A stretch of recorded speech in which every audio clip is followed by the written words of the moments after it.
So at Lincoln Center, in fact, we presented Tewhar Festivals of India, which is the different festivals of India, the history of each festival, and how it is celebrated today. So the first version of this show we had done in way back in 2007 at the World Financial Center Winter Garden, which is now known as Brookfield Place. And in there, we actually had depicted all the different cultures and all the different religions and the religious festivals, which are not only religious festivals, but including dance and music festivals of India. We depicted the Hindu festivals, we depicted the Eid as Muslim festival. In this show, we usually have Christmas and showing the secular fabric of India. So it's extremely important that bringing in this diversity even within Indian states. Like, we want to showcase what is India about. India is not a Hindu state, as a lot of people think it is. It is a secular state, and bringing in all of those different voices is extremely important, depicting the different cultures from different states. Namaskar, hello, welcome to Good Vibe Show. Today, we are honored to host Rimli Roy, a true artist and visionary. Rimli is not just a dancer, choreographer, producer and director, but also an accomplished Indian classical dancer trained in 3 different styles since the age of 4. As the founder and artistic director of Surati, an award-winning performing arts company in New Jersey, USA, join us as we explore Rimli's inspiring journey and her dedication to using the arts as a tool for community engagement and cultural exchange. Hi Rimli, welcome to Good Vibe Show. So nice to see you here. Thank you so much for having me, Vandana. This is a great pleasure to be here on the Good Vibe Show and learn about what the amazing work that you're doing, and working with and finding out more about what's going on in our community. Thank you. Thank you for your kind words. So Rimli, let's begin. So Sure. can you share a bit about your family background, because I know your family has a musical background and everyone in your family is somehow related to music and literature. So how did you get influenced with all of this? So yes, you've absolutely heard right. And I was born and raised in Kolkata, and come from a very musical and artistic family. My father, Shumit Roy, is a music composer, like songwriter, as well as a performer, singer. He's known as the Nat King Cole of India, and also he is known as the Calypso King. So he does, a lot of his own compositions. Also, he has a lot of Indian compositions too, and a lot of my choreography and my work is based on my father's music. And then my mother is a poet, lyricist, writer. In fact, she writes a lot of my father's songs, and she has written a lot of songs that I have choreographed to also on my dad's music. And in fact, Surati is named after my parents, Shumit and Arati. It is Arati Roy, and she's actually also written the script of Ramaavan, script and the lyrics of Ramaavan. And also my brother is an extremely talented, producer, filmmaker, musician, music director. I mean, music composer, and his music is also there in Ramaavan, and a lot of the work that I've done is on his music. So, growing up in that kind of a family, you can imagine that, I didn't have a choice. I kind of, and not that I regretted it, of course, but it was just that I grew up with music. I grew up with literature. My mother's also like as I said, is a writer and, a gifted poet. And she has been instrumental in trying to get us to study. And she was an academician, actually. She was also a teacher in my school, Lamatnia, for a bit. And also she's taught in the school called South Point High School in Kolkata for a long time. And she taught English. And she was obviously, my father would try to get us to do more music and the arts. And my mother, even though she was very encouraging of that, she also wanted us to study. So, so both of the things balanced it out somehow. And I would say that I owe it to my mom to take me to those dance classes during my playtime. I would be like on Saturdays and Sundays, like I trained in 3 different Indian classical dance forms. So, my classes were many times in the weekends and during playtimes in the evenings. So my mom would somehow convince me to go. and I'm very grateful for that. And then I also learned Indian classical vocals and music, and also trained in piano for a long time under Trinity College of Music in London.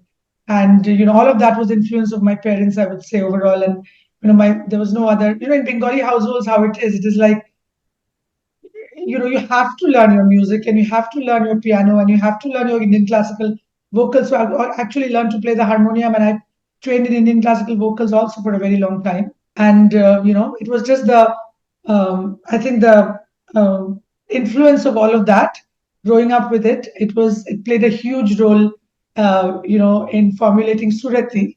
And interestingly, Shumit and Arati are what Surati was made of. And my brother at one point of time told me that, how come my name is not featured there? But honestly, my brother's name is Rajesh. He's Rajesh Roy, and RA is there in Surati. So I'm like, hey, you made it in there. Not that I intentionally did it, but your name is also there. So it's kind of my earlier influences was totally because of that. And my brother played phenomenal piano, and I always would like admire that fact that he would play it by ear. I would be sight reading, and even though I didn't learn sight reading as well as one should, but at least I knew what I was playing, and my brother did it by ear, and he's got the perfect pitch. So I was always looking up to him, which I still do, with his musical talents and prowess. Wow, so it's such a multi-talented family. You come from a culturally rich family. Everybody has like a great taste of music and arts. This is amazing, Rimli. So, Rimli, you're also an accomplished dancer, as you mentioned. Like you have learned three forms of classical dances: Bharatnatyam, Odissi, and Manipuri. And you have also learned musical instruments like piano, as you mentioned. So, how do you incorporate these elements into your work to create a unique style? Well, honestly, I was, when I can't obviously have a memory of that, but I do. My earliest memories were of performing, with my father. So many times I've traveled even to. I remember going to Kathmandu when I was like in third grade with him when he was performing with Rotary International. There was a big show we did. There's so many performances like growing up in school, like umpteen number of performances, like opportunities we had in school, where Independence Day, be it Bengali New Year, be it any festival, any cultural thing in Calcutta, they just don't, like, the schools don't need an excuse to have an event where there's going to be music and dance and all of that. And somehow or the other, I would find myself caught in the center of it, either being in charge of it or leading the performance, or all of that. So back in, I think that time, like, uh, having the influence of learning, Bharatnatyam and Manipuri, and also at home, like learning harmonium and vocals and performing Western songs with my dad, because he would sing everything from like Elvis to and my brother was influenced by Michael Jackson and Whitney Houston. So all of those songs and music I've grown up with, like obviously Nat King Cole, Belafonte, from that time to all of those songs that even Ella Fitzgerald at that time, and Paul Simon, Paul McCartney, all of those songs that you grew up with, and plus the Indian classical influence. So I think that has I didn't realize how much of an advantage I had to be able to have both of those sides and understand music, understand vocals, understand dance, identify talent to work with, and you see that how important it is to have a sense of where you come from, but also be able to include other forms and other genres into your music and your dance. Like, for example, my dad had created this amazing album of Rabindra Sangeet, which was the music of it. He kind of reformatted it. I would say it was a remix, if you can call it a remix or a reproduction of Tagore songs. And my brother actually did the music production for it. And one of my pieces, which is called Phagun Legeche Bone Bone, I included Garba and Dandiya in it. I've included Bhangra in it, and we also did a fusion of Tagore style of dance with ballet, with Western classical ballet. And I've showcased that at my Holi festival, and this upcoming Holi, I'll be performing it again with my team because I bring it back from time to time to kind of revive it and showcase how Indian music and dance can partner with other forms of dance and music from around the world. Similarly, with my father, we went to Barbados to do a show where we did Indian performing arts with with Western calypsos, like with calypsos and songs and dance of West Indies. So we actually had the University of with the West Indies in Barbados performers from there join our team, and we had musicians who performed with their traditional instruments and dancers who joined our team. So they wore our Ghagra cholis and they danced with us, and we danced calypsos, Indian dance movements with the calypsos. So we kind of did like a, with Banana Boat song Deo, and with that we actually did Indian dance movements with it. So it was like a cross-cultural, you know, uh, program where we actually showcased Indian dance and showed how it could partner with anything around the world. Because after all, music and dance is so universal, and Right. it's the language is universal. And I think just if you go, like if you walk in the subway here and you just come across a person who plays an instrument, you immediately I identify that person Yeah. because we have music in common. It's just like that. I speak the language of the arts. Right. Music has no differentiation between cultures and countries. So every And musician the, and can the crux of Ramaavan is that. And I will also mention that growing up in Kolkata, one of the Mhm. major things is that any performing artist that would come, many times my dad, my parents would be invited, my brother would be invited to, attend some of these programs that were happening at the, maybe at the US consulate, where we would always also Mhm. perform there with my dad many times.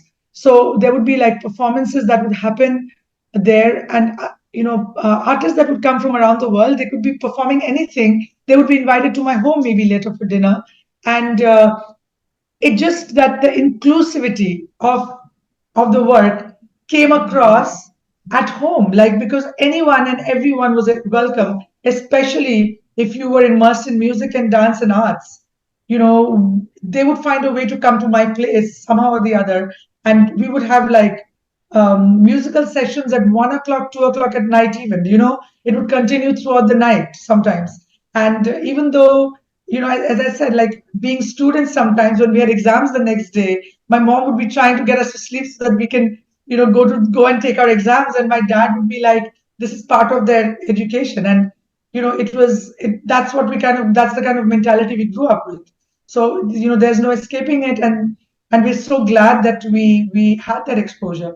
And that is something that I want to bring to the United States, that kind of, we call it mahol, or the environment, or Right. the experience and the exposure for the next generation to be able to access the arts and ask their questions and be immersed in it if they wanted to have that opportunity. Amazing. You, everything is so impressive, Rimli. I'm just loving it talking to you and listening about your journey about related to arts, culture, and music. It's so fascinating. So I also want to ask you, Rimli, you have been staying here in the US for almost 25 years now. So how do you still stay connected to your Bengali roots?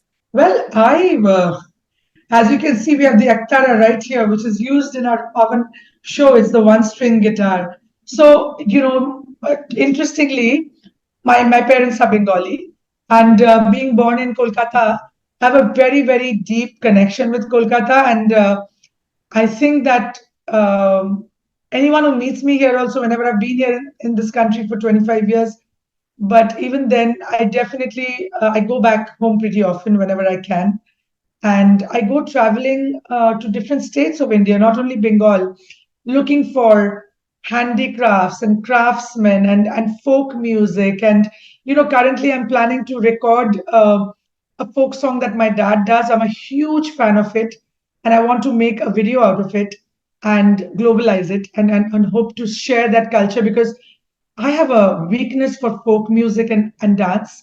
And I think Bengal, the kind of the folklore that is there in Bengal, and the folk music and the arts that is there is huge. It touches my soul to its core, and I want to bring that to the global audience.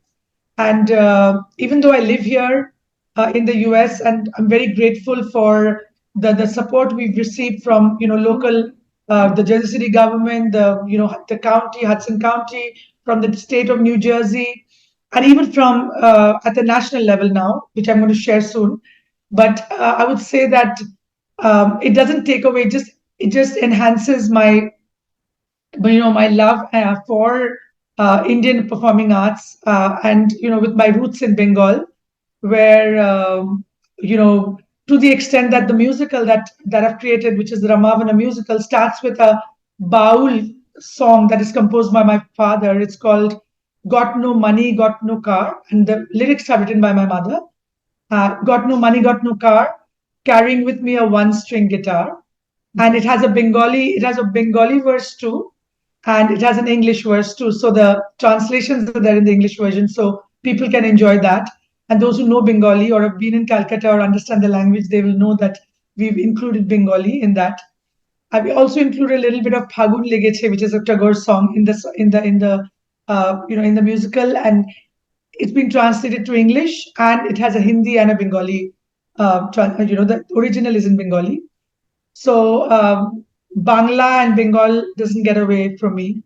I include that a lot in my work, and a lot of my work is also on the goddess Kali, which is another symbol of Bengal, which is symbolizing power and inner strength and Shakti. So all of those things I believe in, and it keeps me going. Even though I'm personally not religious, I'm very cultural, and I think that uh, I embrace all religions, people who practice anything that they would want to, and I respect them. But for me, the biggest religion is humanity, and my God is music and dance and the arts. Very nice, wonderful. So, Rimli, let's talk about your recent work, Ramaavan, a musical. I was really pleasantly surprised to see such a diverse cast and fusion of so many art forms in that work. So, what was the inspiration behind it? So the thing is that the Ramayana is such a beautiful story. Mhm. I wanted to share that story with our next generation. And more than anything, it's just like it's a story of a prince from India and a king from Lanka. And personally, I feel that there's so much in the character of Ram, a character who is, with so much love and empathy, and no greed, no jealousy, none of those vices. Just the thought of a character like Ram is beautiful. But at the same time, you have Ravan, who also kind of intrigued me because he is a powerful king, well loved by his subjects, respectful of people around him. And at the same time, it's just the story unfolds in such a way that Ravan, who is unaware of certain things, and of course, the women play a big role in this entire dramatic presentation of the story of Diwali, which comes through in the show. It's just that how women and how characters unfold in this show, where everyone is human. We show this entire depiction is from a human, unbiased perspective, where we show the story as it is. We don't bring in a religious context to it. We try to show both that Ram is a great prince, who's a hero in India, and Ravan, the same in Lanka. How they intersect, how the story unfolds, how misunderstandings happen, and how people make their choices, which lead them to an outcome. It's just that. And then the beautiful story of the golden deer and Jatayu and the sacrifices of Jatayu and Hanuman, all of these characters are, I would say out of, it could be a Disney character, or, it could be, a character that we are showing as a fairy tale, and how we make our choices, how the things unfold. The Ramayana is a beautiful, beautiful story. And I didn't want the story to get lost for the next generation who would just take it to be something that is passed on to them, and they should value it just because their parents valued it. Let them find the story out for themselves. So, what better way to do it than in English, at least to start with in the United States? I would love to have this in different languages so people can understand. We included musical theater, and the musical theater part of the show is composed by my brother. We worked very closely to tell him exactly what I wanted. It was my concept and creation. So every scene is kind of um, conceptualized by me and written by my mother. Every song, every music piece that I've used is, the most of the Indian classical ones and are done by my father. And some of them, like the musical theater puppet, was done by my brother. And there's one song of Handel that is Lascia Kyupianga we've used in the show. So, telling the story from a human perspective was extremely important for people from all other cultures and religions to come together and be a part of the Ramayana. Yeah. Because we all know that the story comes from Hindu mythology, but Ram is worshipped as a hero. And why was he worshipped like a hero? What is the human perspective of Ram that everyone would say, wow, he was such an amazing character? And that is what we want to pass on to the next generation, the idealisms and the principles of being, the ideal prince or the ideal son, where, he just follows the instructions of his parents and his father's wish and he goes away. What a big sacrifice he makes. So, of course, everyone was not happy with that sacrifice. And, we understand that.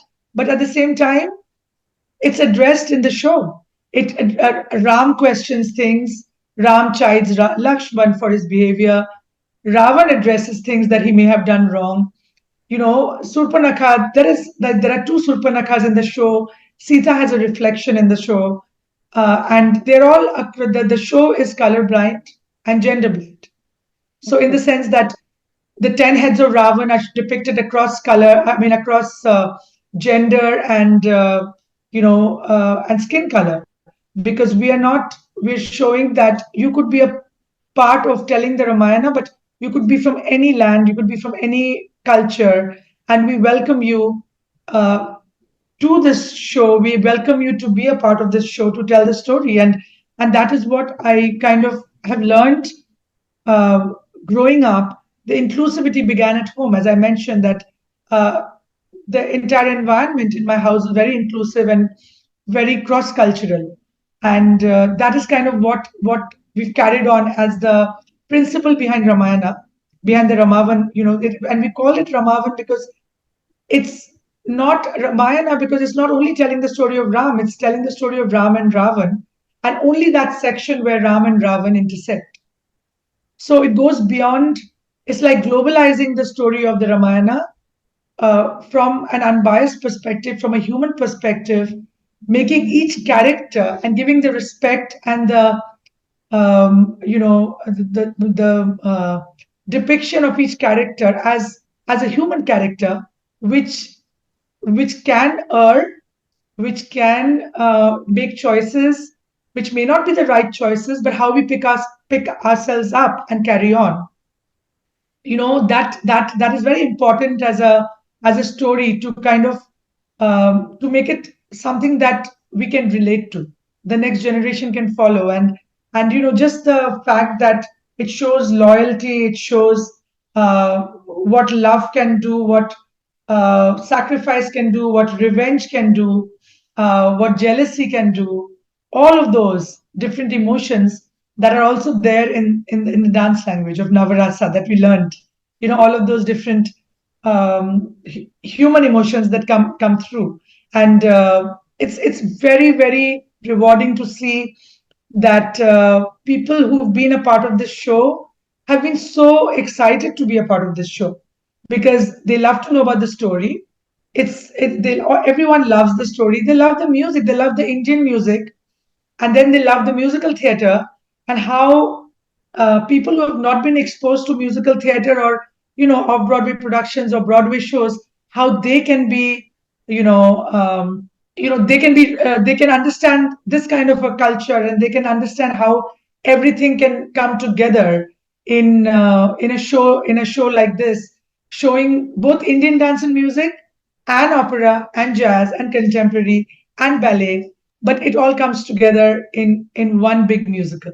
And it also paves its way for Indian classical dancers and musicians to be in a musical, to be in an off-Broadway production, where we have verse, because the entire show is written in English verse, and we are in how poetry is missing in the curriculum in schools over here.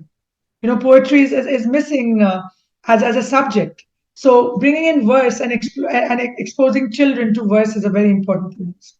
Yeah, it's so nice to hear about such a unique and beautiful approach of telling the story of Ramayana to the next generation.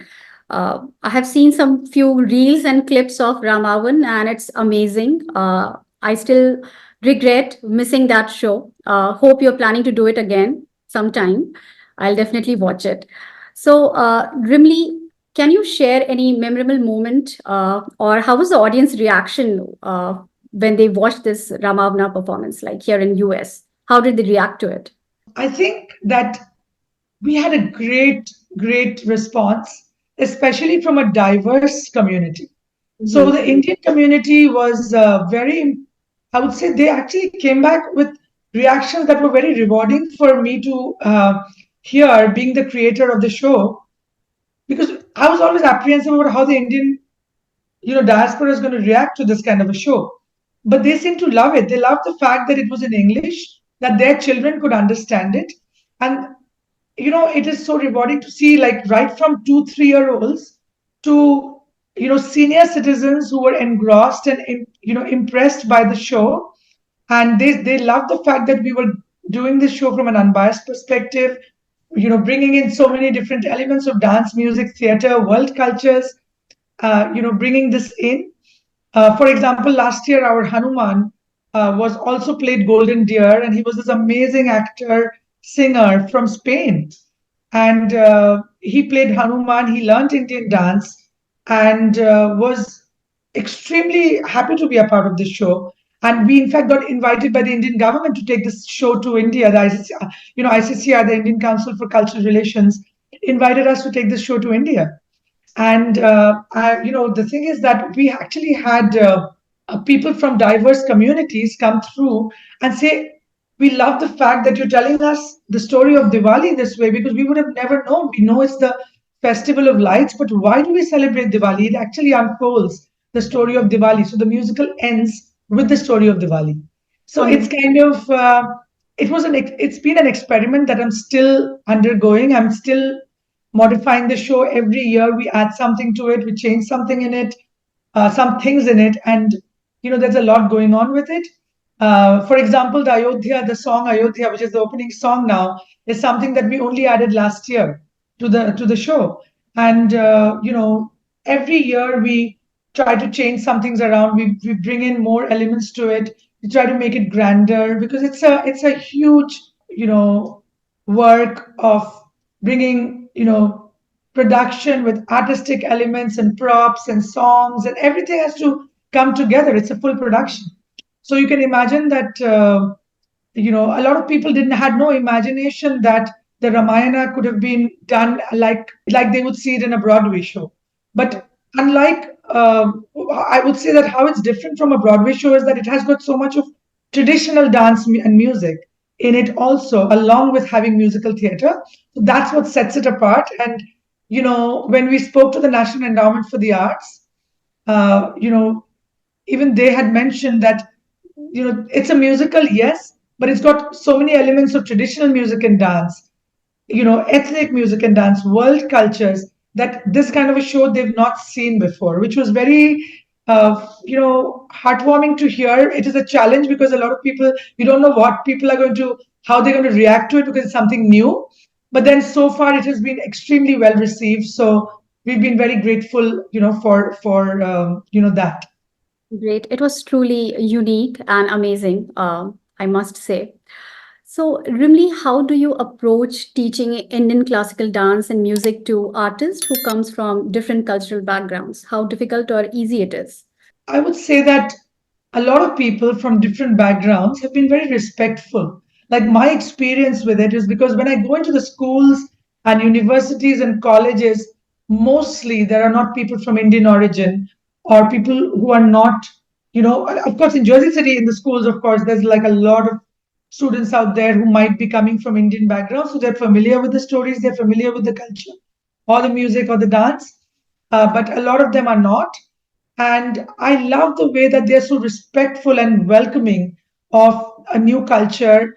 And even though there are so many questions they ask from the times, like, why do you wear these costumes? Why do you have a bindi? Why do you wear this jewelry? What are the bells for, the ghungroos? So many questions, and it's always so lovely to answer them and ask them questions about what it is, how does it relate to their culture.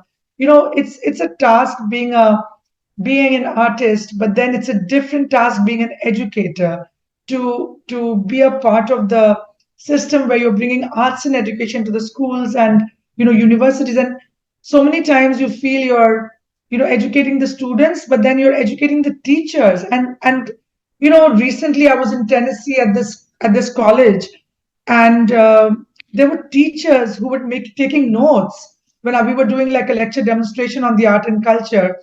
And some students, like, because we had this workshop in the afternoon and the performance in the evening, some students had to call out of work. They had like their day job, like their jobs in the evening. They canceled their work to come to the show in the evening because they said we've never had this one-on-one experience with Indian culture. And that is where I think my heart and soul lies, in educating the community, in trying to globalize this culture, as well as getting people to understand and appreciate and realize that they could be a part of this. We are always welcoming, like for our Holi festival, for that example, for an example, Holi, our motto is when everyone is colorful, no one is different. So Mhm. and our theme is colors. So we've had from belly dancers to Aztec dancers to b-boy dancers and musicians, and there are musicians who play different instruments. We've had jazz musicians who've done fusion with Indian music, African American drummers and performers. So in Ramaavan, in fact, every year we use an African drummer and keyboards and piano and instruments like other percussion instruments from around the world in Ramaavan. So you can imagine that you know it's been a learning experience, and it has been a very rewarding experience, this entire journey. And we realize that you know the work that we do is, of course, catering to the Indian community, and we realize how much of the other community which is not Indian love to participate in it and love to welcome this into their cultures. And that's how we build like mutual understanding and respect amongst each other, and that's so important in today's world. Yes, yes. So, how do you think, Rimli, this dance can be used as a tool for cultural exchange and understanding? And do you think it has helped or contributed towards India's relationship with other countries in terms of, cultural exchange?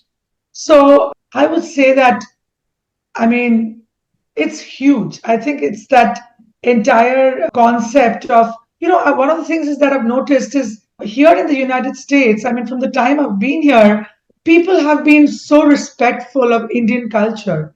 Like, there are so many people who want to go to India. They want to know more about our food. They want to know more about the clothing. They want to know more about the culture, the arts, all of it. So I think it's extremely, extremely important um, that we keep the pathway open for this mutual cultural exchange and understanding. Just the way that we welcome and we have used other forms of dance and music in my work, like whether it's poetry or visual arts or performing arts, bringing all of those things together. But also as I said, that we've had Asian, we've had Hispanic, we've had Caucasian, we've had Black, we've had all people from all cultures be a part of our production. And it just shows that how Indian performing arts can create these partnerships across communities. currently, which brings me to another point that I must mention, is that I'm working on a new musical, a new show, which is going to be, on solar energy, and it is also going to bring world cultures together. It's arts meets science project, which is also bringing together, brotherhood and world peace and solar energy together into one show. And it will involve Indian dance and music, of course, along with other cultures from around the world. So this would actually show how, arts can meet science, and at the same time, human beings across the globe can come together to tell a story which is going to cross all boundaries and differences. Wow, this is so amazing. I've never heard of something like this. Looking forward to see it once it comes out. You have also performed in notable venues like United Nations headquarters, Lincoln Center, and Kennedy Center. And performing in these venues comes with a big responsibility as you are representing Indian culture and Indian arts. So, how do you decide which performance to go with? Like, how do you select performances for these big venues? Well, honestly, for these shows, that's a very, very good question. So at Lincoln Center, in fact, we presented Tewhar festivals of India, which is the different festivals of India, the history of each festival, and how it is celebrated today. So the first version of this show we had done in way back in 2007 at the World Financial Center Winter Garden, which is now known as Brookfield Place. And in there, we actually had depicted all the different cultures and all the different religions and the religious festivals, which are not only religious festivals, but including dance and music festivals of India.